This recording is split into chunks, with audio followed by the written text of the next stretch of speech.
நான் எங்கேயுமே நான் இவ்வளோலாம் பேசவே மாட்டேன், வராது எனக்கு வந்து தேங்க்யூ ஓகே அப்படின்னு என்ன பேசணும்னு தான் நீங்க கேட்டு நான் பார்த்து எல்லாரும் மனசுல இருந்து பேசுறாங்க, அங்க வார்த்தைகள்லாம் மௌனமாகி போயிருது, அதான் உண்மை. ஸோ அப்படி இருக்கக்கூடிய இந்த இடத்துல இப்போ ஒருத்தரை உளமாற கொண்டாட போறோம். தொடர்ந்து 26 27 வருஷமா தாண்டி கொண்டாடிக்கிட்டே இருக்கோம். அண்ட் அப்படிப்பட்ட ஒருத்தர் இன்னும் எத்தனை கொண்டாட்டத்துக்கும் தகுதியான ஒருத்தர்.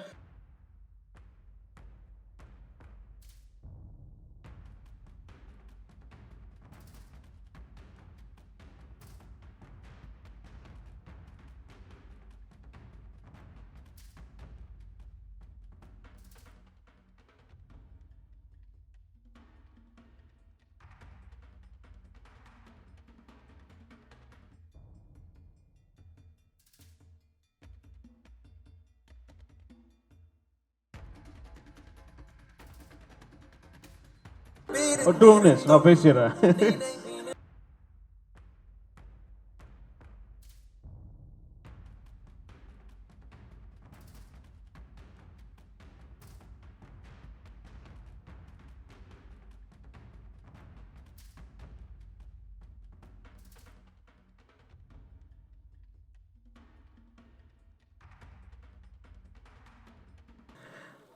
Super happy to be here. எனக்கு ரொம்ப சந்தோஷமாக இருக்குது.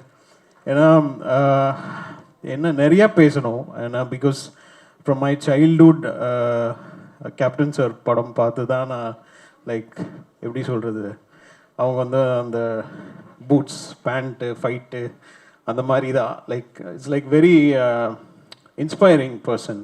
அண்ட் வீட்டுக்கு ஒரு நாளைக்கு ஐ திங்க் அம்மா வந்து ஒரு சார்ட் ஆஃப் டின்னர் புஃபேலாம் அரேஞ்ச் பண்ணாங்க. அப்போ கேப்டன் சார் வந்து ஃபஸ்ட்டு மேரேஜ் ஆகி வந்தாங்க. அப்போ நான் டான்ஸ் ஆடினேன், இத்தனோண்டு இருந்தேன். அவங்களுக்கு வந்து என்ட்ரி ஆகிறாங்க, சரி சொல்லிட்டு டேடியோட பாட்டு போட்டு நான் என் கசின்ஸ் எல்லாருமே வந்து டான்ஸ் ஆடினோம். ஸோ இங்கேருந்து இட்ஸ் லைக் கம்மிங் ஹியர் அப்படின்றது தான் இட்ஸ் லைக் ரொம்ப எனக்கு வந்து ஃபஸ்ட்டு பொன்ராம் சார் வந்து நான் கேட்டேன், கதைலாம் கேட்டு யார் சார் ஹீரோ அப்படின்னோடனே சொன்னோடனே நான் ஒரு செகண்ட் கூட யோசிக்கல, நான் பண்ணுறேன், நான் இது இல்லை நான் இருக்கணும் அப்படின்னு நினச்சேன். பிகாஸ் ஏன்னா அவ்வளோ எப்படி சொல்கிறது, அவ்வளோ பேருக்கு நிறையா ஒரு பில்லராக இருந்திருக்கிறாங்க. அண்ட் கண்டிப்பாக my brother I think Shanmugal Pandian will be like அவருக்கு ஒரு கண்டிப்பாக ஒரு இடம் இருக்குது இந்த சினிமாவில். அண்டு சரத் சார்லேருந்து நான் ஸ்டார்ட் பண்ணி இன்னைக்கு சண்முக பாண்டியன் எனக்கு மியூசிக் பண்ணுறதுல ரொம்ப சந்தோஷம். பொன்ராம் சார் ஸ்கிரிப்டு நான் கேட்டு நான் வந்து ரொம்ப நாள் கழித்து நான் என்ஜாய் பண்ண ஒரு அந்த காமெடி அந்த சென்ஸ் எல்லாமே சான்ஸே இல்லை சார், சூப்பராக இருந்தது. எனக்கு ஒர்க் பண்ண எக்ஸ்பீரியன்ஸும் எனக்கு ரொம்ப ஜாலியாக இருந்தது, செம்ம ஃபன்னாக இருந்தது. அண்ட் பாலா சாரோட camera work super. And captain சாருக்கு நான் வந்து எனக்கு கோர்வையாக பேச தெரியாது, நான் அப்படியே மைண்டில் வர்றதை அப்படியே பேசிடுறேன். ஸோ கேப்டன் சாருக்கு வந்து நான் தென்னவன் படம் வந்து மியூசிக் பண்ணேன். பட் ஆனால் அரவிந்தன் படம் ரிலீஸ் ஆகிறதுக்கு முன்னாடி அலெக்சாண்டர்னு ஒரு படம் அண்ணன் மியூசிக்கில் ஸ்டார்ட் ஆச்சு. அப்போ அண்ணன் வந்து பிஸி ஆகிட்டார், ஏதோ ஹிந்தி படத்துக்கு பாம்பே போகிற மாதிரி வந்தது. ஸோ அப்போ தான் எனக்கு வந்து பஞ்சு சுப்பு வந்து எனக்கு வந்து நீ இந்த படம் ரீரெக்கார்டிங் பண்ணி கொடுக்கணும் அப்படின்னு சொல்லி அலெக்சாண்டர் படத்துக்கு ஒரு சாங் நான் பண்ணேன். ஸோ அப்படி தான் அங்கேருந்து தான் இப்போ என் கேரியரே ஸ்டார்ட் ஆச்சு. ஸோ இன்றைக்கி அவங்க சன்னுக்கு நான் மியூசிக் பண்ணுறேன் அப்படின்னு நினைக்கும் போது எனக்கு என் ஃபேமிலியில் ஒருத்தருக்கு நான் பண்ணுறேன் அப்படின்ற ஒரு ஃபீலிங் தான். இன்றைக்கி இல்லை, எப்போ கூப்பிட்டாலும் I will be there because super happy to be a part of this project and had a great fun working. Super. உண்மையிலே யுவன் பிரதர் ஒரு 10 மேடையிலையாவது நான் ஹோஸ்ட் நான் எங்கேயுமே நான் இவ்வளோலாம் பேசவே மாட்டேன், வராது எனக்கு வந்து தேங்க்யூ ஓகே அப்படின்னு என்ன பேசணும்னு தான் நீங்க கேட்டு நான் பார்த்துருக்கேன். ஆமா, நிறைய பேச இருக்குன்னு சொல்லி ஆரம்பிச்ச மேடை. ஒரு விஷயத்த சொல்லணும் விக்கி, அவர் மேடையில் இருக்கும்போதே ப்ளீஸ், நான் ரொம்ப நாளா துபாய் போகணும்னு பிளான் பண்ண போவே முடியல. இந்த படம் மூலமா எனக்கு கம்போசிங் ரொம்ப ரொம்ப நன்றி சார். Thank you sir. நீங்கள் அப்படியே ஒரு மேடைக்கும் நீங்கள் வரணும்னு நினைக்கிறேன் சார். நீங்கள், Sarathkumar sir, Shanmuga Pandian brother, Vijay Prabhakar madam, madam எல்லாருமே சேர்ந்து அவருக்கு ஒரு சின்ன ஒரு கிஃப்ட் ஒன்று ரெடி பண்ணியிருக்கோம். அது ஒரு மெமரி, இந்த படத்தில் நடந்திருக்காது for the first time. So அதற்காக நீங்கள் எல்லாரும் மேடைக்கு வரணும்னு கேட்டுக்கோங்க ப்ளீஸ்.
இந்த ஃப்ரேம் ஒரு முக்கியமான விஷயத்தை சொல்லுது. என்னன்னா, கொம்பு சிவி திரைப்படத்தின் மூலமாக 3 டிகேட்டுகளாக நடக்காத ஒரு விஷயம் நடந்திருக்கு.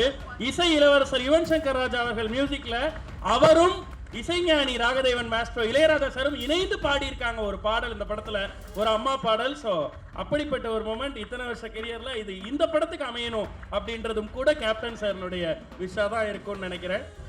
பிரதர் சொன்ன மாதிரி இப்படி ஒரு விஷயமும் இந்த படத்துல அமைஞ்சிருக்கு. எஸ், இதற்கு பெருமுயற்சி எடுத்த பொன்ராம் சார், நன்றி சார். நீங்க அதை பத்தி சொன்னா நல்லா இருக்கு சார், அந்த பாட்டு அமைஞ்ச விதம்.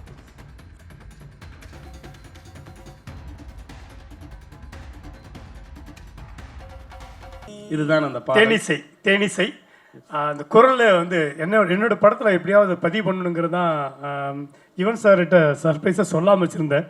ஃபர்ஸ்ட் யுவன் சார் கேட்கும்போது எத்தனை பாட்டு சார்னு கேட்டார். எங்கே பாட்டு நிறைய சொன்னால் வேணான்றவாருன்னு பயந்துட்டு 3 பாட்டு சார், நான் 2.5 பாட்டு சார்ண்ணே. ஓகே 3 சாங்ஸ் ஓகே பண்ணிடலான்னாரு. அப்புறம் பண்ணோன்னே இன்னொரு சாங் ஆட் பண்ணேன். இது 3 சாங் தானேன்னாரு. இல்லை சார் 4வது சாங் ஓகே அப்படின்னாரு. அப்புறமா இன்னொரு 5வது சாங் ஒன்று வந்துச்சு, அவரும் ஓகேன்ட்டார். அதில் தான் சொன்னேன், இது வந்து கண்டிப்பாக ராகதேவன் தான் பாடணும், இளையராஜா தான் பாடணும் அப்படின்னு. டாடி தெரியலையே அப்படின்ட்டார். கிட்டத்தட்ட 25 days என்ன டைம் ஆயிடுச்சு. நான் எவ்வளோ நாள் வெயிட் பண்ணுறேன், அவர் தான் பாடணுன்னு. அப்புறம் சார் பேசிட்டு எல்லாம் பண்ணாங்க. அப்புறம் சாரை மீட் பண்ணோம். அது உண்மையிலே சொல்கிறேன், நாங்கள் எதிர்பார்க்கல. ஃபுல்லாக இளையராஜா சார் தான் அந்த பாட்டை பாடணுங்கிறது ஒரு பிளானு. அப்படி தான் யுவன் சாரும் துபாயிலேருந்து வந்திருந்தாங்க. அவங்க ரெக்கார்டிங் ஸ்டார்ட் பண்ணாங்க. நீங்கள் சொல்லணும் சார் அதை பற்றி. கண்டிப்பாக இல்லை, எப்பவும் போல தான் ஃபியூ மினிட்ஸில் பாடிட்டாங்க. அண்ட் லிரிக்கில் சில போர்ஷன் வந்து இல்லை இது இப்படி இப்போ வரக்கூடாது, இப்படி வச்சுக்கலாம் அப்படின்னு மாற்றி ஃபியூ மினிட்ஸ் தான். எஸ், ஆனால் அது வந்து முழுவதும் அப்பா பாடுறதா இருந்துச்சு. ஆமாம், ஃபுல்லாக பாடுறதா இருந்துச்சு. அதுக்கப்புறம் அந்த ஹை போர்ஷன் ஒரு போர்ஷன் வருது, இது ரொம்ப ஹையாக இருக்குது எனக்கு அப்படின்ட்டாங்க. உடனே அங்கே ஸ்பாட்லேயே எனக்கு தோணுச்சு, சரி நான் பாடிடுறேன் இந்த ஹை போர்ஷன் சொல்லி சார்கிட்ட கேட்டு உடனே பண்ணது தான். சூப்பர் பிரதர், அது அந்த பாட்டுக்கே பெரிய ஹை கொடுத்து அன்பிளானிங் தான். அந்த ஸ்பாட்டில் டக்குன்னு ஒரு முடிவு எடுத்து பாடும்போது எனக்கு ரொம்ப சந்தோஷம். ஒரே பாட்டில் ரெண்டு பேரும் பாடினது எனக்கு ஒரு பெரிய சந்தோஷம். அவருடைய பாட்டை அது அம்மா என் தங்க கண்ணியில் பதிவு பண்ணது மிகப்பெரிய ஒரு நினைவுகள். சூப்பர், நன்றி சார். இந்த நேரத்தில் உன்னை நான் பார்த்தா சுத்துறேன் காத்தா எக்கு நீ போனா தெங்கூத்தா கண்ணனா தலலா தலலா.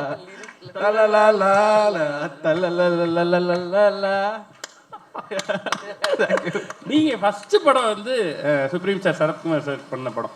அவர் ஒரு பெரிய பாடகர், நம்ம ஏன் இன்னும் அவரை யூஸ் பண்ணவே இல்லை? உள்ள கேட்டாங்க, நான் இப்போ போய் கம்போஸ் பண்ண போறேன். வாவ், அவரே கேட்டுட்டார். உள்ளே சார் கேட்டு when are you making me sing அப்படின்ட்டாரு. எஸ் கண்டிப்பா சார், ஏன்னா பெக்குலியர் வாய்ஸ். நான் உள்ளே அதுதான் சொன்னேன், பெக்குலியர் வாய்ஸ் சூப்பராக இருக்கும்.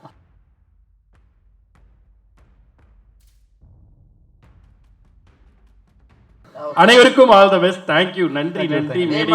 யுவனை பத்தி நான் ஒன்று சொல்லும். அவர் டூயட் சாங்கும் பாடியிருக்காரு, அம்மா சாங்கும் பாடியிருக்காரு. எங்க அம்மா இப்பதான் ஒரு 60 days முன்னாடி மறைஞ்சிட்டாங்க. அப்போ இந்த சாங்கை நாங்கள் வந்து கேட்கும்போது எங்களுடைய ஞாபகம் எல்லாம் எங்கள் அம்மா கிட்ட போயிடுச்சு, சுதீஷ்க்கு, எனக்கு, அக்காவுக்கு, ஜோதிக்கு எல்லாம். ஸோ எல்லாருக்குமே அம்மாவுடைய நினைவு வந்து எல்லாரும் அழுக ஆரம்பிச்சிட்டோம். ஜீவா ஆண்டி நான் பார்க்குறது மாதிரியே நான் வந்து யுவனை எப்பயுமே பார்ப்பேன். இது பிரபாஸ் சண்முகிட்ட நான் அடிக்கடி நிறைய சொல்லியிருக்கேன். ஏன்னா யுவன் பார்க்கும்போது அப்படியே ஜீவா ஆண்டியை பார்க்குற மாதிரி இருக்கும். அந்த மாதிரி ஒரு பாண்டிங்.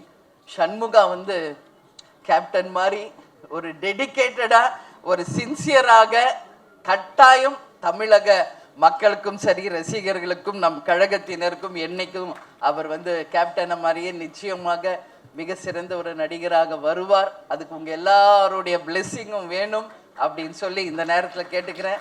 எனவே அனைவருக்கும் நன்றி, வணக்கம். Thank you ma'am, thank you. அனைவருக்கும் நன்றி.